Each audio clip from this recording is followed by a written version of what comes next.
Hi. So I need this letter to be translated from English to Filipino. Can you do that? Yes, sir. Hi, liar. You are the worst, most ridiculous thing that has happened to me. I hate you, you lying, cheating, gold-digging. I resign, sir. Did you get that? Hoy, babaeng sinungaling, walang hiya kang malandi kang haliparot ka. Hindi mo alam kung paano gumanti ang pusong nasaktan ng ganito. Hindi mo alam. You're hired. Si Tere at Julian.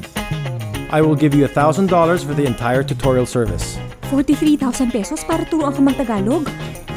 Iba yung tama nito, ha? Tama na drugs, kuya. What are you talking about? In this letter, you're angry. You will say, hoy. Hoy. Itodo mo na, hoy! Hoy! Magkaiba man ang kanilang mundo. Babe, thank you talaga sa cellphone, ah. Bakit 11 inches lang to? Di ba sabi ko gusto ko 13 inches? Ikaw muna magbayad, ah. I'm Sophia. Not interested. So what do you do? I stalk my ex-girlfriend. Bastos. Parehong wasak ang kanilang puso. Walang hiya ka. Walang hiya ka. It sounds so stupid. Walang hiya ka. Di mo alam kung gaano ka sakit. Is that right? Akala ko ba mahal mo ko? Mahal kita. Pero slight lang. I hate him! Siya ang pinakamaling, pinakamasamang desisyon mo sa buong buhay mo. Ibinigay mo ang lahat. Binigay ko lahat! Binigay mo ang buong Binigay ko buhay mo. buong buhay ko! Love is supposed to be perfect. Love is supposed to be great.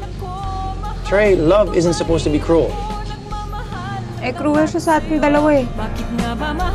Kaya bang intindihin ng dalawang wasak na puso ang tibok ng tunay na pag-ibig? In love ka kay Julian? Kumukota ka na sa pagkatanga talaga sa pag-ibig. Wala namang magbibilang kung ilang beses ka nagpakatanga, di ba? Derek Ramsey and Jeneline Mercado sa pelikulang magpapakilig at magpapameri sa puso nating lahat ngayong Kapaskuhan.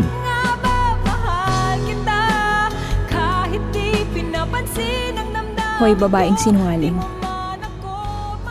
Walang hiya kang babaeng haliparot ka.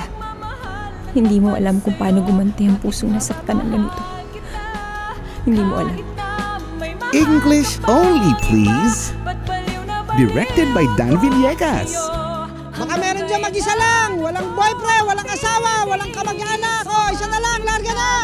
Oo na! Ako na! Ako na! Ako na mag-isa! Tumawat umibig ngayong December 25.